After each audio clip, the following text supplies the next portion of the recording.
মেরে ফেরাউনের বাবুর্চিকে দুনিয়া থেকে বিদায় করে দিয়েছে। আরেকবার আরেক থাপ্পড় মেরে সাইয়েদনা মালাকুল মাউতের চোখ অন্ধ করে দিয়েছিলেন। উনি রেগে গেলে ওনার মাথার চুলগুলো ওনার টুপি ভেদ করে উপরের দিকে এরকম খাড়া হয়ে দাঁড়িয়ে যেত। মাঝে মাঝে এরকম শক্ত লোকের দরকার আছে না নাই? কয়েকটা ক্যারেক্টার আছে, যেমন সাইয়েদনা ওমর ফারুক, সাইয়েদনা মুসা আলাইহিস সালাম, ওনাদের মুখের চেয়ে লাঠি চলতো বেশি। মাঝে মাঝে লাঠি চালানোর দরকার আছে না নাই? আদবের লাঠি সবসময় মাচায় তুলে রাখলে চলবে না। ওমরে ফারুকের এমন হাইবাত ছিল, বিশ্বনবীর স্ত্রীরাও ওমরে ফারুককে ভয় পেত, মুনাফিকরা ওমরে ফারুককে ভয় পেত, এমনকি শয়তানও ওমরে ফারুককে ভয় পেত। বিষ্ণু বলতেন, ইয়া ওমর মা সালাকা শাইতানু সালিকান ফাজ্জান ইল্লা সালাকা ফাজ্জান গায়রা ফাজ্জিক। ওমর, শয়তান যদি তোমারে কোনো রাস্তা দিয়ে হাঁটতে দেখে, শয়তান ওই রাস্তা রেখে দিয়ে অন্য রাস্তা দিয়ে হাঁটে। সুবহানাল্লাহ। রাস্তে বলেন, প্রভু তুমি বলেছো রাসূল দেবে না, বলনি দেবে না ওমর, বলনি দেবে না হামজা তারি, খালিদ বিজয়ী সমর। প্রভু তুমি বলেছো রাসূল দেবে না, বলনি দেবে না ওমর, বলনি দেবে না হামজা তারি, খালিদ বিজয়ী সমর। প্রভু তুমি বলেছো রাসূল দেবে না। আল্লাহু আকবার পড়েন। কি ওমরে ফারুক, মুনাফিকরা ভয় পাইতো, বিশ্বনবীর স্ত্রীরা ওনারা দেখে ভয় পেতেন, শয়তানও ভয় পেত। ওমরে ফারুকের অভ্যাস ছিল মুখের আগে লাঠি চলতো বেশি। সুবহানাল্লাহ পড়েন।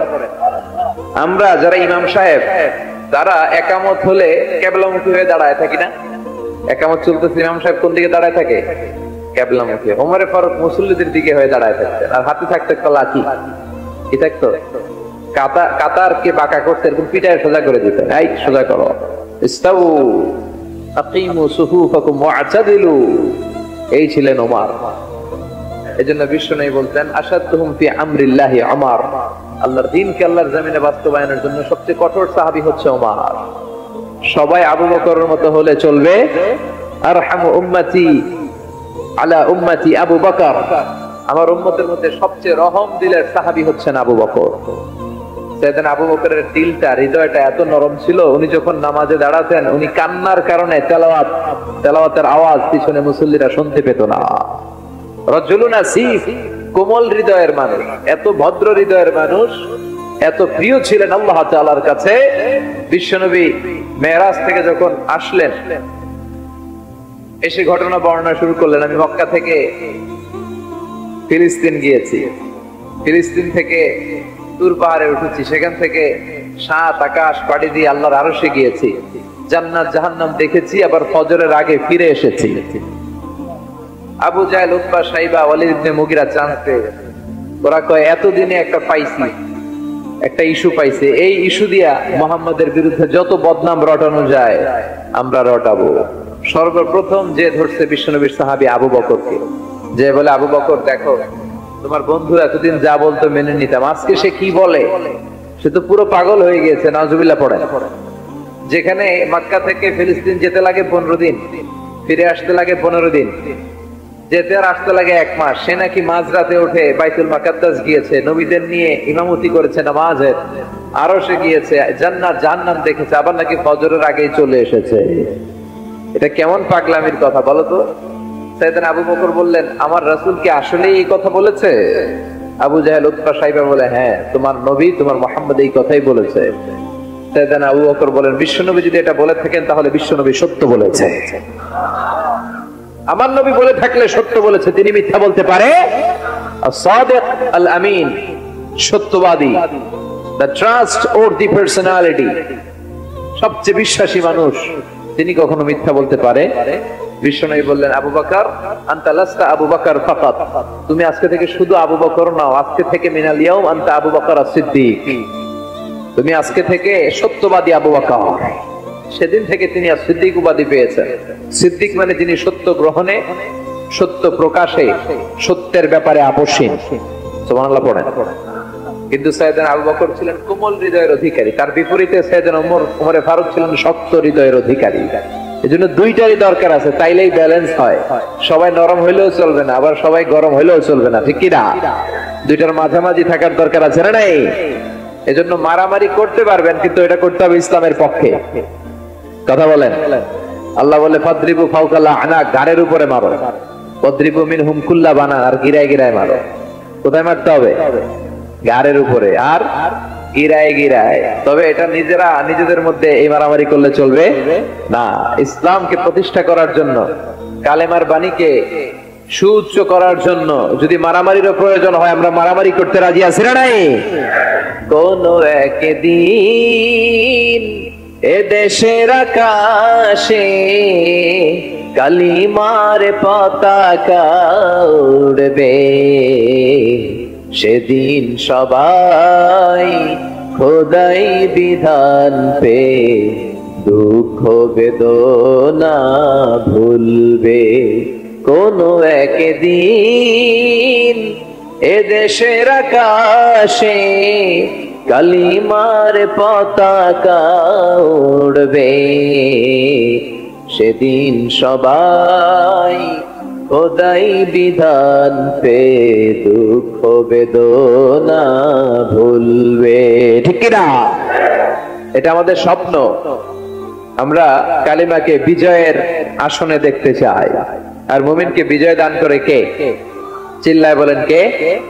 আল্লাহ বলেন ওয়ালা তাহিনু ওয়ালা তাহজানু ওয়া আনতুমুল আ'লাউনা ইন কুনতুম মুমিনিন। চিন্তিত হয়ো না, দুশ্চিন্তা করো না, বিজয় তোমাদের হবেই যদি তোমরা মুমিন হও। তবে ঈমানটা হতে হবে পাক্কা ঈমান। কথা বলেন। এজন্য মারামারি করলেও এটা ইসলামের পক্ষে মারামারি করতে হবে। ইসলামের পক্ষে থাকলেই লাভ। কারণ ইসলামকে যে বিজয় দেয়া হবে এটার ঘোষণা দিয়েছে কে? ওরা চায় মুখের ফুৎকারে ইসলামের বাতিকে নিভিয়ে দিতে। আল্লাহ বলে কিয়ামত পর্যন্ত আমি ইসলামের বাতিকে চালিয়ে রাখবো। Up to the day of judgement ইসলামের আলো জ্বলতেই থাকবে, কেউ এটা থামাতে পারবে? দেখেন তা তিনি আজীবন ধরে ক্ষমতার চেয়ারে আসেন, তার ক্ষমতার চেয়ার কেউ কেড়ে নিতে পারবে না। কথা বলেন। কথা কানাকে বিএনপির ক্ষমতার চেয়ার কেড়ে নেয় আওয়ামী লীগ, আওয়ামী লীগের ক্ষমতার চেয়ার কেড়ে নেয় বিএনপি। এগুলো আমরা দেখছি না? এখন অবশ্য লম্বা সময় ধরে বাংলাদেশ আওয়ামী লীগ ক্ষমতার চেয়ারে আছে।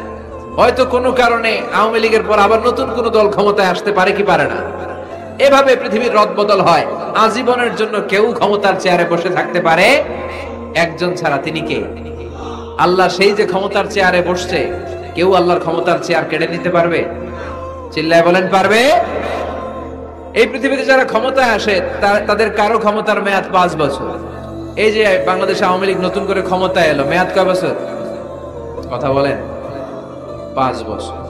কোন কোন দেশে 10 বছর। আল্লাহ যে ক্ষমতার চেয়ারে বসছে, আল্লাহর ক্ষমতার মেয়াদ কয় বছর? 20 বছর। কি কয়? হ্যাঁ, 50, 100 বছর। কয় বছর? আজীবন মেয়াদ। সুবহানাল্লাহ কইবেন না? হুয়াল আউয়ালু ওয়াল আখিরু ওয়াল যাহিরু ওয়াল বাতিন ওয়া হুয়া বিকুল্লি শাইইন আলীম। আল্লাহ বলে আমি প্রথম, আমি শেষ, আমি গোপন, আমি প্রকাশ্য। আমি চিরকালের জন্য ক্ষমতার চেয়ারে বসেছি, কোনদিন এই চেয়ার আমি ছাড়বো না। ঠিক কি না? উনি আজীবন ক্ষমতার মালিক। উনি শুরু থেকে আছেন, শেষ পর্যন্ত থাকবেন। সুবহানাল্লাহ পড়ে। আমার কথা কি বোঝা যাচ্ছে? বুঝতে পারতেছেন? পৃথিবীর অনেক দেশে আবার ডেমোক্রেটিক সিস্টেমে ভোটে জিতে ক্ষমতায় আসতে হয়। যেমন আমাদের দেশ ডেমোক্রেটিক কান্ট্রি। ভোট যার বেশি, ক্ষমতা তার বেশি। ভোট পেয়ে ক্ষমতায় আসে। তো আল্লাহ তো ভোটে জিতে মনে হয় ক্ষমতায় আসছিল না? ভোট ছাড়া আসছে? কারচুপি করে আসছে আল্লাহ। হ্যাঁ, অনেক দেশে রাজতন্ত্র, মোনার্কি সিস্টেম, রাজার পোলা রাজা। আল্লাহর বাবা ছিল রাজা, এজন্য আল্লাহও রাজা। কথা বলেন। আল্লাহ বলে না, ভোটে জিতে আমার ক্ষমতার চেয়ারে বসা লাগে নাই। আমার বাবা নাই, আমার ছেলে নাই, আমার কেউ নাই, আমি একাই সব ক্ষমতার মালিক। আমি চিরকালের জন্যই ক্ষমতার চেয়ারে বসা। চিরকাল, আজীবন তিনি ক্ষমতার চেয়ারে থাকবেন। আবার অনেক সময় দেখা যায় ক্ষমতায় যেতে হলে অন্যান্য পার্টির সাথে কোয়ালিশনে যেতে হয়, শরিক বানাতে হয়। আল্লাহর ক্ষমতায় তো শরিক আছে না? আছে? আল্লাহ বলেন ওয়ালাম ইয়াকুল্লাহু শারীকুন ফিল মুলক, আমার ক্ষমতায় কোনো পার্টনার নাই, কোনো শরীক নাই। তোদের মতো আমি কারোর সাথে জোট করি নাই। জোট ছাড়া, শরীক ছাড়া, কোয়ালিশন ছাড়া আমি ক্ষমতার চেয়ারে বসা। আজীবন আমার ক্ষমতার মেয়া, কেউ আমার ক্ষমতার চেয়ার থেকে নামাতে পারবে না। পৃথিবীর অনেক দেশের এরকম নমুনা আমরা জানি, আন্দোলন করে সরকারকে ক্ষমতার চেয়ার থেকে নামানো হয়, আছে না নাই? গণ অভ্যুত্থান করে চেয়ার উল্টে দেওয়া হয়, মিলিটারি কু হয়, ক্ষমতার চেয়ারে আর থাকা যায় না। তো আমরাও যদি সবাই মিলে একটা আন্দোলনে নামি, তাহলে আল্লাহর ক্ষমতা শেষ। কি বলেন? আমরা 700 কোটি মানুষ, আমাদের সাথে পারবে আল্লাহ? 700 কোটি মানুষ আন্দোলন করলেও আল্লাহরে নামাতে পারবে না? বুঝে শুনে উত্তর দিন। 700 কোটি কিন্তু পারবে? পারবে? আচ্ছা, জিন জাতিরা যদি বলে, জিনেরা তো আমাদের চেয়ে পাওয়ারফুল, তারা যদি বলে ও মানব জাতি আমরাও তোদের সাথে আছি, আল্লাহরে মানি না, মানুষ জিন ভাই ভাই, আল্লাহর আর রক্ষা নাই, তাহলে আল্লাহর ক্ষমতা শেষ? তাও না। কি বলে এগুলো? বলে কি? আচ্ছা, ফেরেশতারাও যদি বলে যে আমরাও আল্লাহরে আর মানছি না, আমরা জিনেরা মানুষেরা 3 দলীয় জোট, 3 দলীয় জোট হলেও পারবে না। আল্লাহ বলে গোটা বিশ্বের সবাই মিলে যদি আমার বিরুদ্ধে আন্দোলনে লেগে যাস, আমার ক্ষমতার 1 ইঞ্চিও কমাতে পারবি না। এজন্য রাব্বুল আলামিন বলেন তাবারাকাল্লাযী বিয়াদিহিল মুলকু ওয়া হুয়া আলা কুল্লি শাইইন কাদির। সুমহান সেই সত্তা যার হাতে ক্ষমতা, ক্ষমতা কার হাতে? ওয়া হুয়া আলা কুল্লি শাইইন কাদির, তিনি সব বিষয়ের উপর ক্ষমতাবান। তিনি কে? তিনি চাইলে পাহাড়কে দরিয়া করতে পারে, তিনি চাইলে দরিয়াকে পাহাড় করতে পারে, তিনি চাইলে ধনীকে গরিব করতে পারে, গরিবকে ধনী করতে পারে, তিনি চাইলে সম্মানিতরে অপমানিত করতে পারে, আবার চাইলে অপমানিতরে সম্মানিত করতে পারে। তিনি কে? ফাআলুল লিমা ইউরিদ, তিনি যা ইচ্ছা তাই করতে পারেন। তার কাছ থেকে জবাবদিহিতা করার কেউ নাই, তিনি সবার কাছে জবাবদিহি চায়। চিল্লায় কোন ঠিক কিনা? সে আল্লাহ বললেন সুমহান সত্তা যার হাতে ক্ষমতা, তিনি সব বিষয়ের উপর ক্ষমতাবান। এজন্য আমাদের মনে রাখতে হবে আমাদের কোনো ক্ষমতা নাই, ক্ষমতার মালিক কে। আর কোনদিন বাগেরহাটের ভাইয়েরা জনগণ সকল ক্ষমতার উৎস, এই কথা বলবেন? মনে থাকবে? তাহলে আওয়াজ করে বলেন তো, সকল ক্ষমতার উৎস কে? সবকিছু করতে পারে কে? সব ক্ষমতার মালিক আল্লাহ। অনেক কথা আল্লাহ 30 আয়াতে বললেন, কয়টা বলবো? কিছু দূর যে আল্লাহ বলা শুরু করলেন ওয়ালাকাদ যায়্যানাস সামাআদ দুনিয়া বিমাসাবিহা ওয়া জাআলনাহা রুজুমান লিশ-শায়াতিন। সুবহানাল্লাহ পড়ে আল্লাহ বললেন আমি নিকটবর্তী আকাশটারে তারা দিয়ে, আলো দিয়ে, মোমবাতি দিয়ে আলোকিত করেছি। I have beautified the closer sky with light and candles. আমি তারা দিয়ে নিচের আকাশটাকে সুশোভিত করেছি।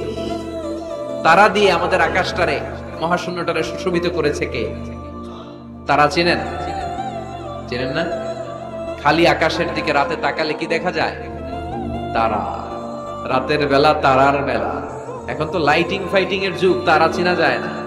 আগের লোকেরা তারা না দেখে কিছু করতে পারতো না। আগের মুরব্বীরা তারা দেখলেই বুঝতো কয়টা বাজে, ঘড়ি লাগতো না। আগের নাবিকেরা তারা দেখে তারা রাত কয়টা বাজে নির্ধারণ করে ফেলতো। সুবহানাল্লাহ পড়েন। কত ধরনের তারা আছে। শুক তারা নাম শুনছেন? ধ্রুব তারা শুনেছেন? সপ্তর্ষি মণ্ডল একটা আছে, অনেকে তারা চিনে না। গুটি গুটি গুটি গুটি 7টা তারা একসাথে দেখবেন, এটার বলে সপ্তর্ষি মণ্ডল। আল্লাহ বলে এই তারা দিয়ে আমি আকাশটারে সুশোভিত করেছি। এই তারাগুলো কিন্তু প্রথম আকাশে না, এই তারাগুলো প্রথম আকাশের মহাশূন্যে অবস্থিত। আমরা খালি চোখে যা দেখি এটা আকাশ নয়, এটা মহাশূন্য। এটা কি? বাগেরহাটের ভাইরা উত্তর করেন, এটা কি? এই মহাশূন্যের অনেক অনেক অনেক অনেক অনেক উপরে আকাশ। ওই আকাশ যে কত উপরে এটা নাসার বিজ্ঞানীরাও জানে না। শুরুতে আমরা দেখতে পাই প্রথম আকাশের মহাশূন্য, এর অনেক উপরে প্রথম আকাশ, তারপরে শুরু হয় দ্বিতীয় আকাশের মহাশূন্য, তার অনেক উপরে দ্বিতীয় আকাশ, তারপরে তৃতীয় আকাশের মহাশূন্য, তারপরে তৃতীয় আকাশ, এভাবে একটার চেয়ে আরেকটা বড়, একটার চেয়ে আরেকটা বড়। দ্বিতীয় আকাশের তুলনায় প্রথম আকাশটা কত ছোট শুনতে চান? আপনার হাতের আংটিটা যদি আপনি সাহারা মরুভূমিতে ছুঁড়ে ফেলে দেন, পৃথিবীর সবচেয়ে বড় মরুভূমির নাম কি জানেন? সাহারা মরুভূমি। এই সাহারা মরুভূমিতে আপনার হাতের আংটি ছুঁড়ে ফেলে দিলে পুরো মরুভূমির তুলনায় আপনার হাতের আংটি যত ছোট, আল্লাহর দ্বিতীয় আকাশের তুলনায় আল্লাহর প্রথম আকাশটা ঠিক তত ছোট,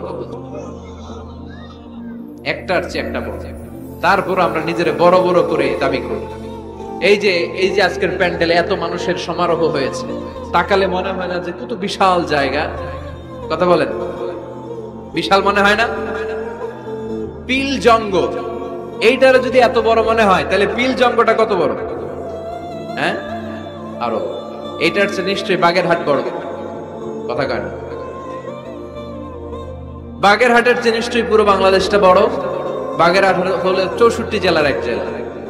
64টা জেলা মিলে সুজলা সুফলা আমাদের এই বাংলাদেশ। বাংলাদেশ হচ্ছে পৃথিবীর সবচাইতে বড় দেশ। হ্যাঁ, এরা দেখি আমার সব কথার সাথে খালি দ্বিমত করে। বাংলাদেশ সবচেয়ে বড় দেশ না? কত ছোট জানেন? মানচিত্রে বাংলাদেশ লেখার জায়গাটাও আমরা পাই না। বাংলাদেশ এটা লিখতে গেলে BAN পরে ইন্ডিয়ার উপরে, GLA পরে বাংলাদেশের উপরে, আবার DESH পরে আবার ইন্ডিয়ার উপরে। আমাদের বাংলাদেশটা এত ছোট, বাংলাদেশ লেখার জায়গাটাও মানচিত্রে আমাদের জন্য নাই। এত ছোট দেশ, এত ছোট। ইন্ডিয়া প্রায় 20-25 গুণ বড় আমাদের চেয়ে। আমেরিকা, কানাডা শতগুণ বড়। রাশিয়া একটা দেশ আছে কয়েকশো গুণ বড়। এরকম 200টা বিশাল দেশ মিলে পৃথিবী, 200টা দেশ মিলে পৃথিবীর 30 ভাগ, বাকি 70 ভাগ শুধু পানি।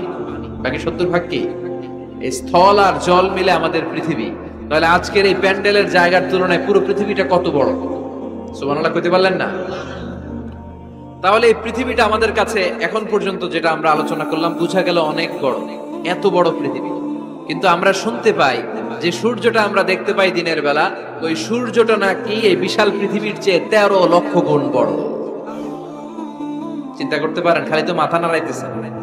আসলে কি আমরা চিন্তা করতে পারি? 13 লক্ষটা পৃথিবী সূর্যের মধ্যে রেখে দেওয়ার জায়গা করে দিয়েছে কে? 9,30,00,000 মাইল দূরে সূর্য 8 মিনিট 18 সেকেন্ড সময় নিয়ে নেয় আলো পৌঁছাতে। এত বিশাল সূর্য। তার মানে কি সূর্যটাই সবচেয়ে বড়? এর চেয়ে অনেক বড় বড় তারা আছে।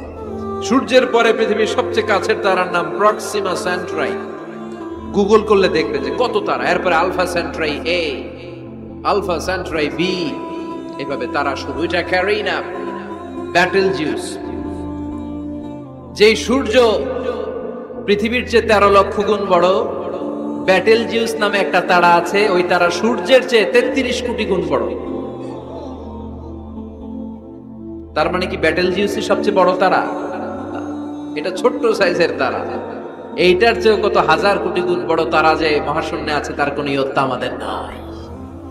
এরকম হাজার হাজার million trillion zillion pillion octillion তারা মিলে আমাদের এই গ্যালাক্সিটা গঠিত। আমাদের গ্যালাক্সির নাম মিল্কি ওয়ে। আমাদের গ্যালাক্সির নাম শুনছেন না? বিজ্ঞানে আমরা পড়ছি না? আমাদের গ্যালাক্সির নাম মিল্কি ওয়ে। আমাদের গ্যালাক্সির পরে আমাদের সবচেয়ে কাছের গ্যালাক্সির নাম অ্যান্ড্রোমেডা। কি নাম? আমাদের গ্যালাক্সি থেকে অ্যান্ড্রোমেডাতে পৌঁছতে 2.5 মিলিয়ন লাইট ইয়ার লেগে যাবে যদি লাইটের গতিতে আমরা ছুটি। 2.5 মিলিয়ন লাইট ইয়ার। 1 মিলিয়নে 10 লাখ, 2.5 মিলিয়নে 25 লক্ষ লাইট ইয়ার। এই পৃথিবীতে সবচেয়ে দ্রুতগামী যে জিনিসটার আবিষ্কার হয়েছে সেটার নাম আলো। সেটার নাম সবাই বলেন। আলো সবচেয়ে দ্রুত ছোটে। কত দ্রুত জানেন? 1 সেকেন্ডে 1,86,000 মাইল বেগে ছোটে। 1 ঘন্টায় না, 1 মিনিটে না, 1 সেকেন্ডে ছুটে কত দূর? আরে 1 সেকেন্ড কইতে তো 2 সেকেন্ড লাগে। 1 সেকেন্ড এটা বলতে বলতে 2 সেকেন্ড লেগে যায়, কিন্তু 1 সেকেন্ডে নাকি সে 1,86,000 মাইল দূর চলে গেছে।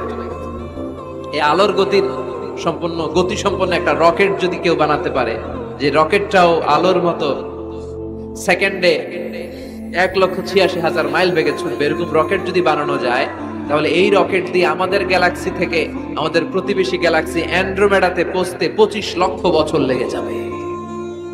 সুবহানাল্লাহ বাড়িতে যায় বলবেন সবাই, চিৎকার করে পড়েন আল্লাহু আকবার।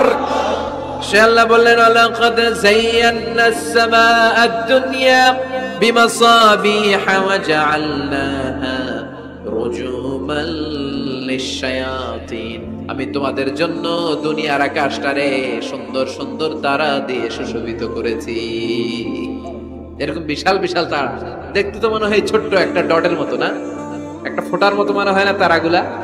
এত বিশাল বিশাল তারা মহাশূন্যে রেখেছে কে? চিল্লায় বলেন কে? এরপরে এই সূরার মাঝে মাঝে এসে আল্লাহ বললেন, হুয়াল্লাযী জাআলা লাকুমুল আরদা যালুলান ফামশু ফী মানাকিবিহা ওয়া কুলু মির রিজকিহি ওয়া ইলাইহিন নুশুর। আল্লাহ বলে, আমারে তোরা চিনিস না, চিনে নে, আমি হলাম এমন সত্তা, আমি তোমাদের জন্য জমিনটারে সমতল বানিয়ে দিয়েছি, তাই যেখানে মন চায় তোমরা সুন্দর করে হেঁটে হেঁটে যেতে পারো। তার মানে এই নয় যেখানে খুশি সেখানে যাবা, শেষকালে আমার দিকে ফিরে আসতে হবে, ঠিক কি না? মিনহা খালাকনাকুম ওয়া ফিহা নুঈদুকুম ওয়া মিনহা নুখরিজুকুম তারাতান উখরা। মাটি থেকে বানালাম, মাটির কবরে পাঠালাম, আবার মাটির কবর থেকে আমাদেরকে উঠায়া দিবে কে? আল্লাহ বললেন যালুলান, আমি জমিনকে বানিয়েছি সমতল। আরেক আয়াতে বললেন হুয়াল্লাযী জাআলা লাকুমুল আরদা ফিরাশা, আমি জমিনকে বানিয়েছি বিছানা। সমান সমান না হলে আজকের প্যান্ডেলে এত সুন্দর করে আপনারা বসতে পারতেন? কথা বলেন না। প্যান্ডেলের এদিকে উঁচা, এদিকে নিচা, এদিকে খাড়া, এদিকে তেড়া, এদিকে গর্ত, এদিকে ভাঙ্গা, এরকম হইলে আজকে প্যান্ডেলটা সমান হইতো? এই সমান করে দিছে কে? আমরা যখন বিমানে চড়ি, বিমানের জানলা দিয়ে নিচে তাকালে দেখা যায় আল্লাহ কেমন মনে হয় যে সবুজ কার্পেট বিছাই দিছে। সুবহানাল্লাহ কইতে পারলেন না? আবার আল্লাহ বলে, সবুজ কার্পেট দেখে মনে করো না যে তোমরা বেঁচে গেলা, এই সবুজ কার্পেটের ভেতরে আগুন আছে না নাই? আমরা যে পৃথিবীর উপরে লাঙ্গল দিয়ে হাল চাষ করি, গাছ লাগাই, হেঁটে চলি, এই মাটিটার নিচে আগুন আছে। কি আছে? বিশ্বাস হয় নাকি আজগুবি কথা লাগে? রূপ কথা মনে হয় না? এই পৃথিবীর মাঝখানে আছে আগুন, জ্বলন্ত আগুন। আল্লাহ কোরআনে কসম কেটেছেন, ওয়াল বাহরিল মাসজুদ, ফুটন্ত টকবকে সাগরের পানির কসম। আমেরিকান নেভাল একাডেমির সায়েন্টিস্টরা তারা হিসাব মিলাতে পারে না, সাগরের পানি দেখি ঠান্ডা, কিন্তু আল্লাহ কয় ফুটন্ত টকবকে সাগরের পানির কসম। এই গরম আল্লাহ পাইলো কই? তারা ভাবলো নিশ্চয়ই ভিতরে গরম আছে, নাইলে গরম আসলো কোত্থেকে? দেখি তো কোরআনের কথা সত্য কিনা। তারা সবসময় কৌতূহলী, এই কৌতূহলই তাদেরকে মহাবিশ্বের সুপার পাওয়ারের আসনে আসীন করেছে। আমাদের কোনো কৌতূহল নাই, আমগো আছে ফতুয়াবাজি। কথা কন, আমি তাবলীগ, বাকি সব কাফের। আমি জামাত ইসলাম, বাকি সব মুনাফিক। আমি আহলে হাদিস, বাকি সব ঈমান হারাম। কথা কন, এই গুতাগুতি আছে না নাই? ফতুয়াবাজি আছে না নাই? একজনের পিছনে আরেকজন আছে না নাই? কি কারণে যে ফতুয়াবাজি করে, গীবত করে লেগে থাকে আল্লাহই জানে। এরা কি বুঝে এগুলো করে আল্লাহই জানে। খালি ফতুয়াবাজি, খালি গীবত, কেউ কারো ভালোটা দেখতে পারে না। একজন দাওয়াতি কাজ করতেছে, হকের কথা বুঝাচ্ছে, হাজার হাজার মানুষ তার স্পষ্ট ভাষা আর সহজ সাবলীল ব্যাখ্যার কারণে ইসলামের সৌন্দর্য খুঁজে পেয়েছে, কিন্তু তারেও ঠ্যাং ধরে নিচে নামাতে চায়। এটা বাংলাদেশ, এমন দেশটি কোথাও খুঁজে পাবে না কো তুমি। আহা, খালি ফতুয়াবাজি। একজন বলছিল বাংলাদেশের জাতীয় খেলা হাডুডু কেন? আরেকজন কয়ের কারণ বাংলাদেশে কেউ কারো ভালোটা সহ্য করতে পারে না। একটা উপরে উঠতে ছেলে সাইডটায় ধরে ঠ্যাং ধরে টেনে নামায়। হাডুডু খেলা দেখছেন? একটা সামনে গেলে সবাইকে কাবাডি কাবাডি কাবাডি কাবাডি করে ঠ্যাং ধরে, খালি বাগেরহাটে কাবাডি নাই মনে হয়, দেখছেন কিরকম খেলে? একজন সামনে গেলে সবাই ঠ্যাং ধরে নিচে নামে। এটা এই দেশের জাতীয় খেলা। এদেশে কেউ ভালো পথে হাঁটতে চাইলে, উপরে উঠতে চাইলে, কল্যাণের পথে আগাতে চাইলে তার বিরোধী শক্তিরাও ঠ্যাং ধরে নিচে নামাবে। কেউ কারো ভালোটা সহ্য করতে পারে। আর ফতুয়াবাজি, তুই কাফের, তুই মুনাফিক, তুই মুশরিক, তোর দাদা কাফের, তোর শ্বশুর কাফের, তোর বেয়াই কাফের। ওই কাফের বেয়াই মারা গেলে ওরে যেখানে কবর দেয়া হবে, ওই কবরের উপরে যে ঘাস উঠবে, ওই ঘাস যে গরু খাবে, ওই গরুর যে দুধ খাবে, ও কাফের। কথা কন, খালি ফতোয়াবাজি। এই ফতোয়াবাজি থেকে আল্লাহ তুমি আমাদেরকে বাঁচাও। আমরা যেন হৃদয়টা প্রশস্ত করে একে অপরকে মুসলিম ভাই মনে করে বুকে টানতে পারি। আমরা খালি পিছাই, সর, বিশ্বনবী আসছে কাছে টানার জন্য, আমরা খালি পিছাই, খালি পিছাই, খালি অন্যের দোষ খুঁজি। নিজের মধ্যে যে কত দোষ, নিজের মধ্যে দোষের শেষ নাই, ওইদিকে কোনো চিন্তা নাই।